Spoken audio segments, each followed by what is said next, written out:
Mario Party 5 really changed the Mario Party series up, for better or for worse. And now, Mario Party 6 seeks to continue in this new direction, while also introducing some new ideas of its own. There was a lot of potential in the ideas brought forth by Mario Party 5, so does Mario Party 6 fully realize the potential in these ideas? Does it bring something truly new and interesting to the series that has been running steadily for the past few years? Well, welcome back to Mark's Rec Room, where today we're talking about Mario Party 6, the decidedly unique Mario Party game. While Mario Party 6 might be the third Mario Party game on the GameCube, it really does continue to make lots of new changes. The Koopa Bank is gone again, which is a bummer since it was a nice way to redistribute wealth. Hidden blocks are also gone, which is kind of a shame, but not really a deal breaker. Battle minigames still occur randomly, and now mic minigames can occur randomly in place of 1v3 minigames. We'll touch more on this later in the minigame section. Mario Party 6 does bring back the dedicated chance time space though, rebranded again into the Round of Miracles. It's pretty similar to chance time in Mario Party 5, so this is a pretty good version of this event, and I'm so glad to see this back on its own designated space. Mario Party 6 also introduces one new space, the duel space. If you land here, you can initiate a duel with another player.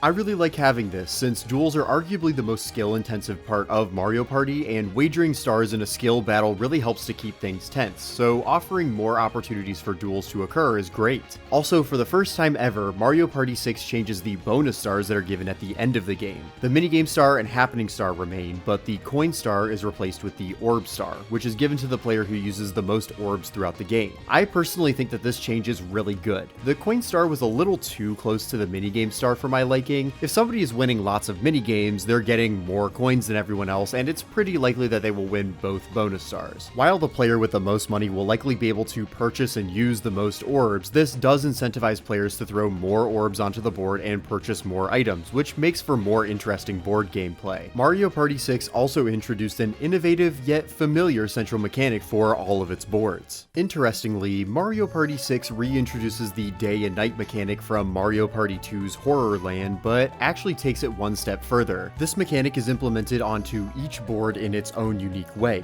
drastically affecting how the board plays. There's this pervading idea that everything is less risky during the day, but at night is where there are more risks available for a higher reward. For example, in Fair Square, the price of the star changes during the nighttime, and during the day, the price is always 20 coins. Happening spaces will also have different effects depending on the time of day, which I think is just fantastic. This is a really great mechanic, and the fact that it's been implemented onto each board provides this sense of cohesion between all of the boards. Players have to plan their moves out multiple turns in advance to account for the changes that the board will go through every 3 turns, which makes the board gameplay a lot more strategic and fun. This takes the idea previously presented in Horrorland, an already good board, and stretches it to its absolute limits, creating really unique and memorable boards. Bowser spaces and DK spaces have also been combined into one. Now Donkey Kong takes over the space during the day and Bowser's over the space at night, which further cements the idea that Bowser and DK spaces are two sides of the same coin, and that the daytime is aimed to be the less risky time on the board, while nighttime is riskier. The events on these spaces have changed a bit though. The DK roulette is now gone, and players can win a star from DK bonus by rolling one. However, Bowser now also has a similar version where players will roll to lose coins or a star. I neglected to mention this in my Mario Party 5 video, but I personally don't really like it if Bowser can just take a star from a player. Taking purchase stars out of the game feels like a cheap and unfair punishment in my opinion, and just allowing Bowser to steal your win condition on a whim is unfair.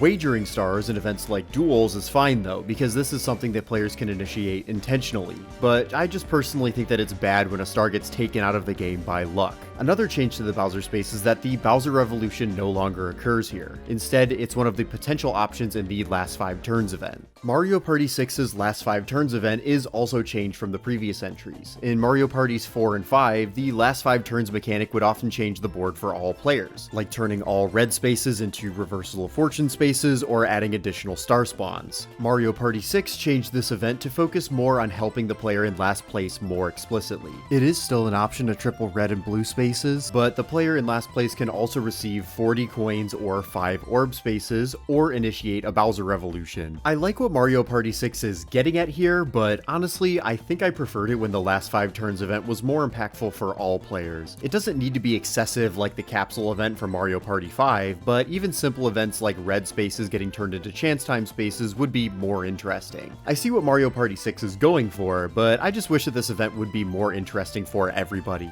And on that note of keeping the board gameplay interesting, let's shift over to the item system. If you watch my previous video on Mario Party 5, you'll know that I'm not the biggest fan of how that game implemented its item system. It's obtuse and counterintuitive, but I saw some serious potential in the idea of items that can be placed on the board or used on yourself. Well, Mario Party 6 basically turns the capsule system into exactly what I wanted it to be with the Orbs system. Firstly, orbs are still given out randomly on the board, which is way snappier now. Just look how much faster it is getting an orb on the board in Mario Party 6 compared to Mario Party 5.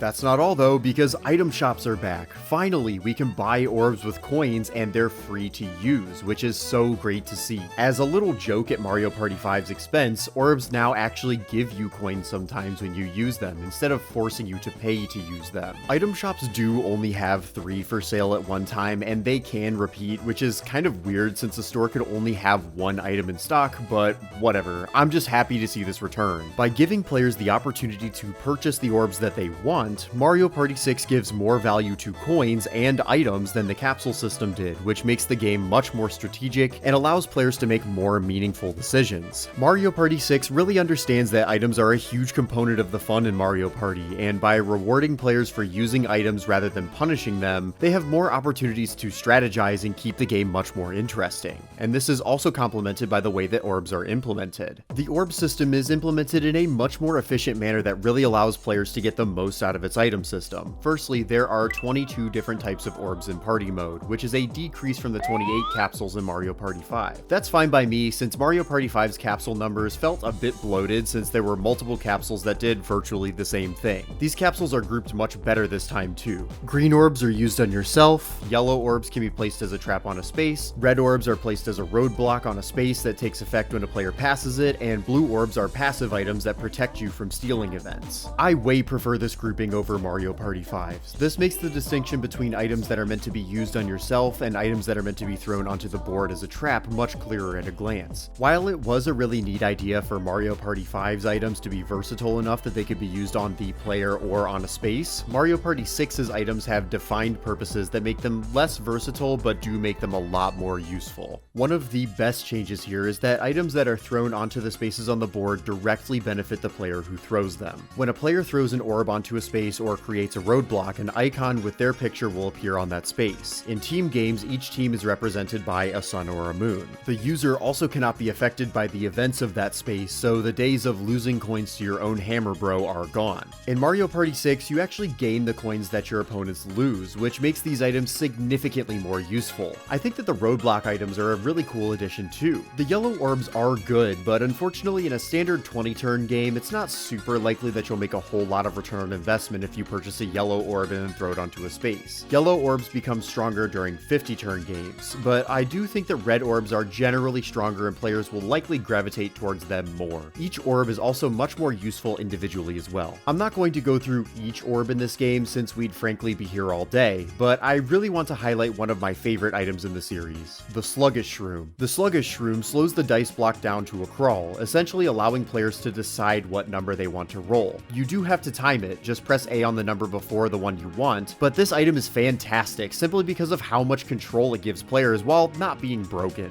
This item is perfect for intentionally landing on happening spaces to gain more coins or increase your chances of getting the happening star, but it can also be a great way to guarantee a high roll. It doesn't yield as much potential as a mushroom or a golden mushroom, since the maximum that you can roll is a 10, but you can guarantee that you'll roll high and make it to a star space. The Sluggish Shroom sits right beside the reverse mushroom as one of my favorite items. It can be used in a variety of strategies, but it doesn't quite break the game like some other items in future entries of the series. Mario Party 6's orb system is everything I wanted Mario Party 5's capsule system to be. I'm sorry that I keep knocking Mario Party 5 in comparison to 6, but virtually every complaint that I had with Mario Party 5's capsule system was improved here, while also fully realizing the potential in its good ideas. These items are more intuitive, more accessible, and more useful than the items in previous games. Mario Party 6 has a brilliant item system that gives players the tools that they need to create great strategies. However, let's see if the boards complement this item system well. Mario Party 6 has 6 boards to choose from. There's Towering Treetop, Egad's Garage, Fair Square, Snowflake Lake, Castaway Bay, and Clockwork Castle. While we have returned to the standard 6 boards, the fact that each of these boards is different during the day and night more than makes up for that change. This is also the first time since Mario Party 1 where the actual rules and how players obtain stars changes from board to board. So let's talk about these boards from worst to best. Clockwork Castle, the unlockable board, is sadly my least favorite. On this board, there isn't a set star space, but instead Donkey Kong and Bowser roam the board during the day and night respectively. After all players roll, Donkey Kong or Bowser will roll 1 or 2 dice blocks and roam around the board. If you run into Donkey Kong or if he runs into you, you can purchase a star from him. If you run into Bowser or if he runs into you, he'll steal a star from you or 20 coins if you don't have a star. This is a neat idea for a board, essentially forcing players to chase a moving target to be able to purchase a star, which is a nice change of pace. However, I think that having Bowser steal a star is just too harsh of a punishment. Every time the day or night changes, the direction of the board is reversed and players will move in the opposite direction. That's a pretty cool idea, but unfortunately this board's layout is kinda bland and boring. The junctions are basically just 2 different lanes that take you to the same place, so there's not really a whole lot of decisions to be made here. There are also warp pipes spread out across the board, and you can choose to hop in them and travel to another section of the board.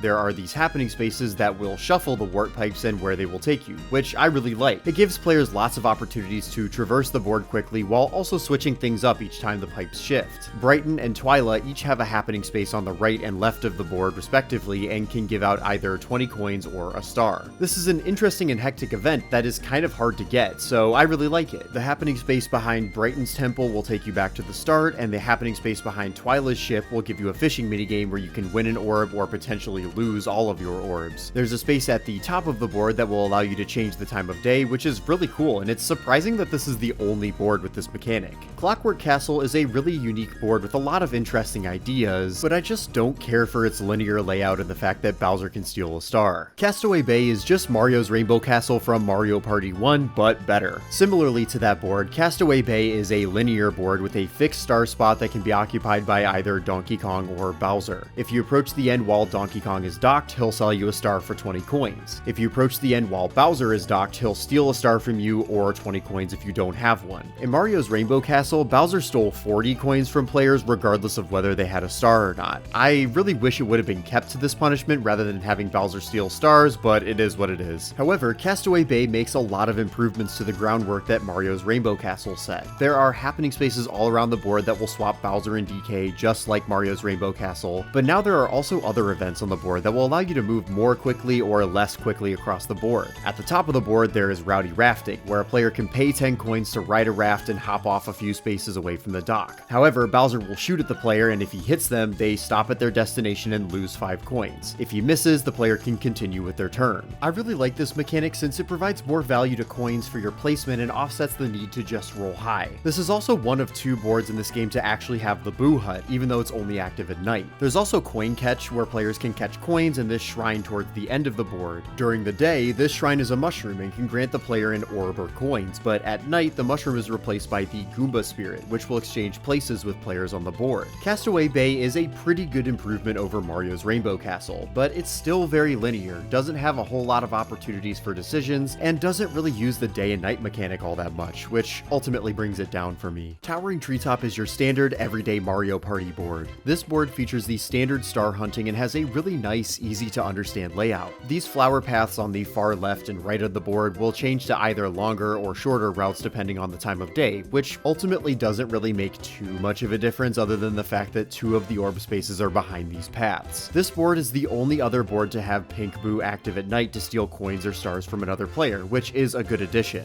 Here, there are 3 happening spaces near a beehive that will take a random number of coins from the player. There's also Fluff Airlines, which will take you to one of these spaces on the board. At the bottom of the board, you can tickle the tree's nose to try to get him to sneeze. If you succeed, each player currently on a higher level on the board will fall down 1 level, which is a really cool event that can allow you to impact your opponent's placements. Finally, during the day, Woody is at the space on the top of the board and will provide all players with coins. At night, Warukio, or Evil Woody, takes over this space and will take coins away from all players. Towering Treetops is a pretty good, simple board. It's got got enough interesting events going on that definitely keep it from being boring, but it doesn't really push the day and night mechanic as far as the other boards do. Overall, not bad at all. Snowflake Lake is a really unique board. On this board, there are no star spawns and no stars are purchasable. Instead, all players start with 5 stars and your goal is to steal the most stars and hold onto them by the end of the game. There are 4 dog houses on this board and you can pay coins to ride chain chomps across the outer ring of the board. If you pass by another player, you'll steal their star. If a player has a snack orb, the chain chomp will pass them, preventing losing a star to that player. It costs 20 coins to roll 1 dice block on a chain chomp during the day, but at night you can pay 10, 20, or 30 coins to roll up to 3 dice blocks. The outer ring is the danger zone, since chain chomps can only travel across the outside. However, there are a variety of junctions that allow you to go into the center of the board and stay safe. So, ideally, you'll want to pop into the outer ring, steal some stars, then duck away into the center of the board to avoid your friend's revenge. The problem is that during the nighttime, these junctions are blocked off by freezies. This forces players who are in the outer ring to duke it out and try to steal stars from their opponents without any opportunity for respite, except for the swamp toll that will charge them 10 coins to enter the center. Snowflake Lake's mechanic is really fun and unique, and it is really complemented by the board's layout. The way that this board allows players to strategically weave in and out of danger, trying to pop into the outer ring quickly enough to steal stars while not having their stars stolen, is really fun. It creates a super tense back and forth dynamic between players as they gather coins, plan their strikes, and attempt to avoid their opponents. This board also really forces you to think about the day and night cycle multiple turns in advance and plan your routes accordingly, which is super cool. At the top of the board, there are 2 happening spaces that will cause a snowman to throw a snowball and capture everyone in this top strip and send them back to start. A great last resort strategy if you need to avoid getting attacked. There's also these happening spaces on the inside circle that will initiate an ice skating minigame during the day and a snowball fight at night. You can gain coins during the ice skating minigame, and at night you can actually steal coins from your opponents directly. Snowflake Lake is a phenomenal board. This board really shakes up the traditional Mario Party gameplay into something new, fresh, and hectic.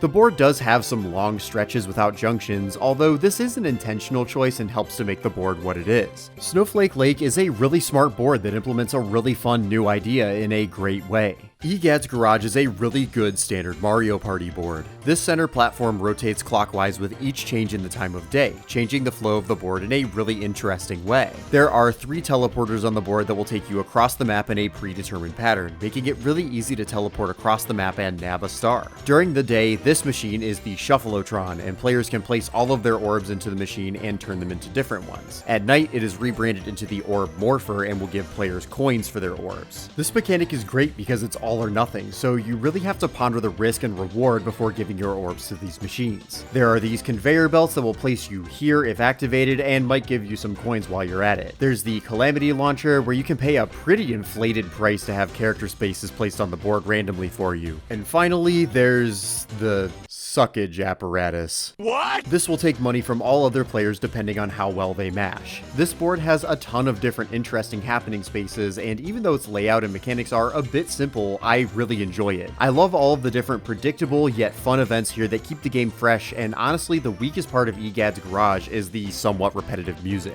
Other than that, it's easily one of the best standard Mario Party boards. It's probably not a big surprise that Fair Square is my favorite board in Mario Party 6. This board just gets so much right that it's hard to not love it. On this board, the star remains in a fixed spot in the center of the board and the price fluctuates. During the day, the star is a consistent 20 coins, but at night, the price can range from 5 coins per star to 40 coins per star. Players can purchase up to 5 stars in a single trip, so this really allows players with lots of money to gain an upper hand. There's a small inner circle with a womp toll, so players who want to take advantage of a low star price can pay the toll to shorten the distance they need to get back to the star space. This is fantastic because it really gives a lot of value to coins, so players need to be skilled at minigames or risk coins in board events on the outside. There's these buildings in the top right that will take you back to start, and this broom on the top left that will place you on the space right before or after the star. On this outside stretch, there are a variety of events that you can partake in to wager coins or stars to gain an advantage. On the left side of the board, there's a slot machine where you can earn coins. At night, this becomes more challenging, but the payouts increase. In the center, there's the Swap Fest. All players will wager coins during the day and a star at night on this event, then they will each pick a flower and hope there's blooms. This is a fun way to wager coins or stars, and you can also use this to force opponents to give up resources that they might need. On the right side, there's the Star Shuffle, where players can wager a star on a shell game. If you win the easy version during the day, you'll get 2 stars. If you win the hard version during the night, you'll get 3. If you lose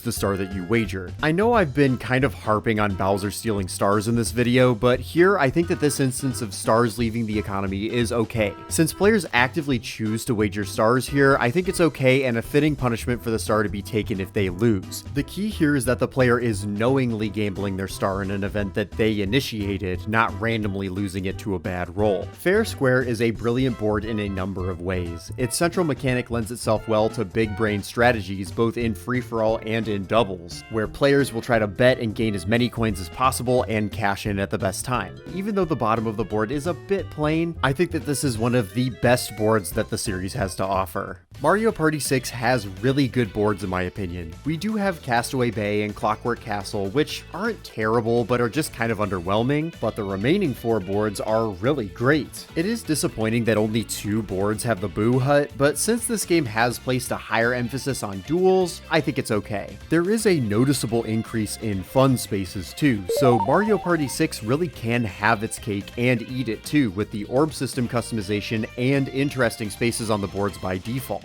It's always a tough decision choosing which board to play in Mario Party 6, and each board does really provide a unique experience. These boards are brilliant even beyond the day and night mechanic, with really interesting new rule sets that change up the Mario Party formula while still feeling familiar. I know I listed Fair Square as my favorite, but honestly, if you catch me on a different day, I might tell you that Egad's Garage or even Snowflake Lake is my favorite. The board gameplay in Mario Party 6 really has been refined to a T. However, I think it's about time we got into the minigames. So, for the minigames, I will be rating them on my scale from 1 to 10 and finding the mean, median, and mode for Mario Party 6's minigames and figuring out where they rank in comparison to the other Mario Party games. Mario Party 6 has 78 minigames that can be encountered through normal play, which is a slight increase over Mario Party 5's 74. Mario Party 6 retains all of the minigame types in Mario Party 5 while adding 1 vs 3 mic minigames. The day and night mechanic is also implemented in the minigames, with some seeing aesthetic changes and some featuring mechanical changes as well. I'll be sure to make a note of any notable differences between the day and night versions of these minigames, but they will be ranked as 1. We're only omitting 4 minigames here: Seer Terror, Blockstar, Lab Rats, and Dunk Bros, since they do not appear during normal board gameplay.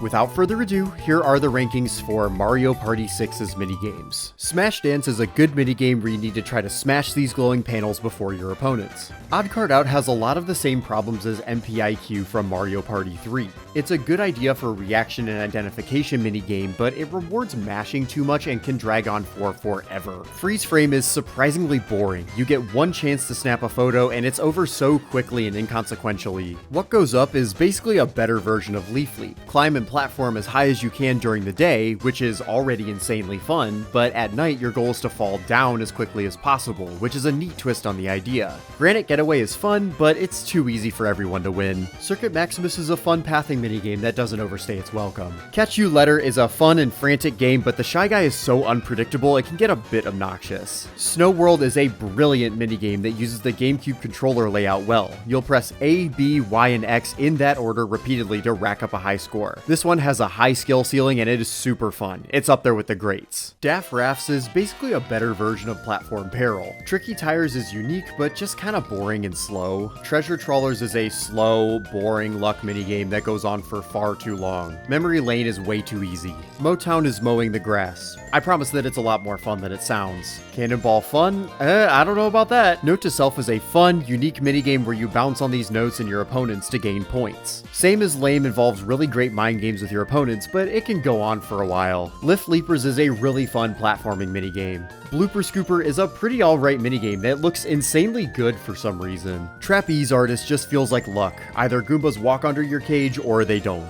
Pokey Punch-Out is a fun minigame that just feels right at home in a Mario game. Money Belts is too easy, you'll likely get the max score every time. Sunday Drivers is a really great reaction minigame. Throw Me a Bone is an interesting pathing and racing minigame. I just wish that the arenas were more interesting. Cash Flow is just a run-of-the-mill coin minigame. It's just kinda boring. Sink or Swim is an interesting minigame, although I think this one is a tiny bit easier for the one. Snow Brawl is a snowball fight that's a bit more balanced than it seems. Ball Dozers is a cool minigame where you need to get the ball down to the goal, but I think that this one is just easier for the one, unless if the three are insanely coordinated. Surge and Destroy is neat, but easy for the three. Popstar is really easy for the three. Stage Fright is also really easy for the three. The one has to survive for way too long. Conveyor Bolt is easy for whichever team is on the conveyor belt. Crate and Peril is impossible for the three. Ray of Fright is a fun geometry-based minigame, but it's still a bit too easy for the one. Dusk Till Dawn is a good team masher. It's balanced really well. Verbal Assault is a pretty good microphone minigame, it just kinda goes on for far too long. Shoot Your Mouth Off is a fun idea, but unfortunately it's just weighted against the mic player. Talkie Walkie is way too easy for the mic player. Word Herd is easier for the three, but this is a unique idea. Fruit Talktail is actually fun and pretty balanced. Garden Grab is a very fun reaction minigame that ends in mashing. Pixel Perfect is a fun minigame that requires good team coordination to pull ahead. Slot Trot is a fun but kind of wonky minigame, but both teammates need to be on point. Gondola Glide is a fun mashing minigame that keeps players on their toes. Light Breeze is an L&R masher. It's gross. Bodybuilder is so egregiously boring. Mullet is a neat whack-a-mole minigame that changes perspective depending on the time of day. Cashapult is too easy to get the top score. It's still kind of fun, but both teams will likely get all of the coins. Jump the Gun is a really unique minigame where one player will create a route that their teammate needs to platform through. It requires a lot of teamwork and can get really close. Rocky Road is another great minigame that requires good team coordination. It is kind of a masher, but it's a lot of fun to try to put out as much damage as possible without hitting your teammate. Clean Team can get super close if the teams are efficient.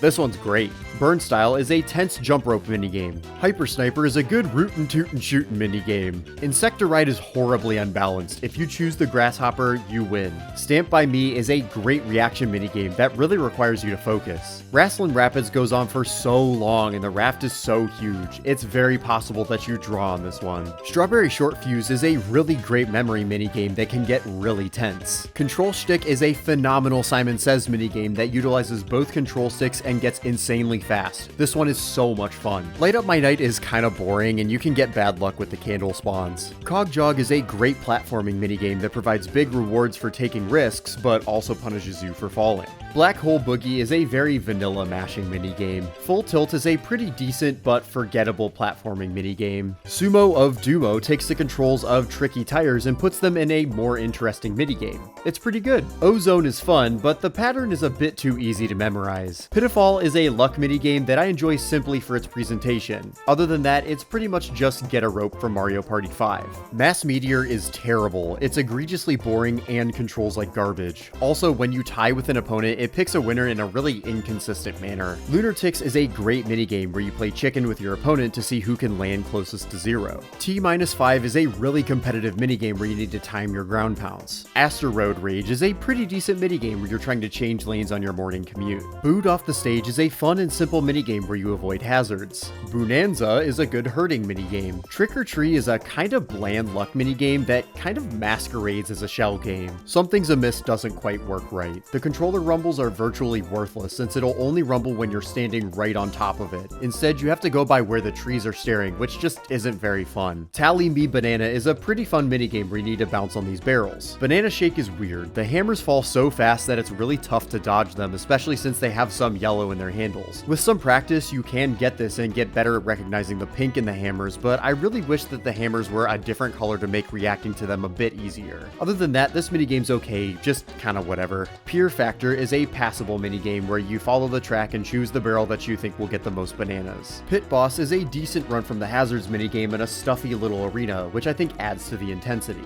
Dizzy Rotisserie is insultingly easy. This one gives you way too much time and almost no obstacles, so all players are virtually guaranteed to win. Dark and Crispy is also easy, but not as insultingly easy as Dizzy Rotisserie. And that's all of the minigames in Mario Party 6. Mario Party 6 has beat Mario Party 5 for the second highest ranking game thus far, with a mean of 5.64 and a median end mode of 6. Mario Party 6 was able to secure a few 10s, with Snow World, What Goes Up, and Control Shtick. However, we do also have a few 1s, namely Odd Card Out, Crate and Peril, Mass Meteor, and Dizzy Rotisserie. Mario Party 6 falls into the same problem that Mario Party 5 had with its Bowser minigames, since 2 out of 3 of them are way too easy. Pit Boss isn't the hardest minigame in the world either, but it at least poses somewhat of a threat. Something I was somewhat impressed with, though, were the mic minigames. Yeah, there were some stinkers in there, but there were some that I actually found to be pretty decent. However, overall, it looks like Mario Party 6 has just barely beaten Mario Party 5 in minigame scores. Mario Party 6 follows in Mario Party 5's footsteps and has a few multiplayer minigame modes for us to check out as well. There's Battle Bridge, the series staple win 3, 5, or 7 minigames mode. There's Mount Duel, which is pretty much the same as Minigame Tournament in Mario Party 5. You'll play duel minigames in a super quick bracket, with the winners going on to the finals and the losers playing for third. This mode is similarly vapid. There's Decathlon Park, which is the same as Minigame Decathlon from Mario Party 5. You'll play a set of 10 minigames, and for each minigame you'll be scored on your performance. I really like this mode since it challenges players to play more optimally, and I think it provides a nice change of pace from the way that you play minigames normally. Finally, there's Treetop Bingo, the only really original multiplayer minigame mode in this game. Here, each player is given a bingo card, and then you will play a minigame. The player who wins the minigame gets to choose a number, and that number will be selected on everyone's board. The game ends when a player reaches the designated amount of lines. This mode is honestly a great minigame mode. It's simple, doesn't overstay its welcome, and gives you a fun little distraction to play minigames in. I really like Treetop Bingo, but unfortunately Mario Party 6's minigame modes don't do a whole lot of new things. However, there's another multiplayer mode that we need to talk about. So I've been kind of skimming over the Nintendo GameCube microphone. This microphone was included with Mario Party 6 and is used for mic minigames and the brand new mic side mode. Mario Party 6 has 2 side modes that use the microphone. There's Star Sprint, a 1-player running game where you'll use the microphone to control your character. Roll it, roll it, roll it, roll it, hurry!